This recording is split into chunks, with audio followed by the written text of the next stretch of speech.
When she saw them covering her dead husband's body, she stopped and started slapping her husband hard. When she saw nothing happen, she started hitting him with both hands.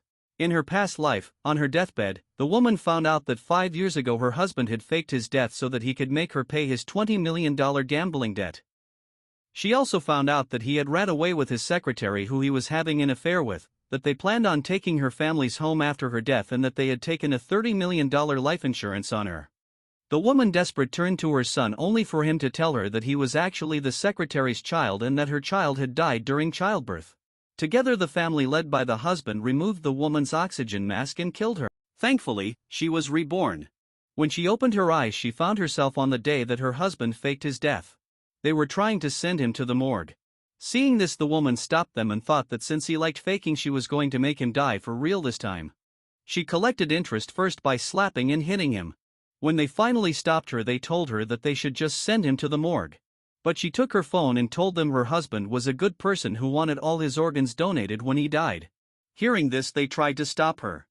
Just then, her husband's secretary came and tried to stop her, but the woman slapped her and told her that she was just a secretary and she should know her place. The woman then called the organ donation center. They soon arrived.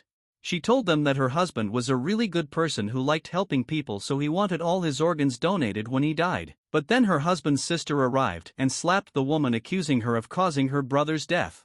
The woman slapped her back 3 times and told her that her brother died on his way to get her tickets. She then turned to the doctor and told him to start the surgery. The woman recalled her husband saying he hid a 100 million lottery ticket behind the TV, so she told her friend to get it.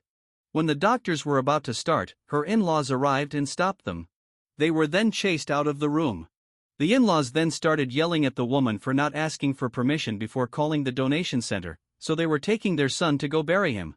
But soon police arrived. The woman told the police that she called them because her in-laws were trying to bury her husband instead of cremating him according to law. The police scolded them and told them to be like the woman and follow the law because there wasn't enough space for everyone to be buried. The in-laws had no choice but to pretend to agree to the police. They tried to have their caregiver send their son away, but the woman, having predicted this, had called their relatives.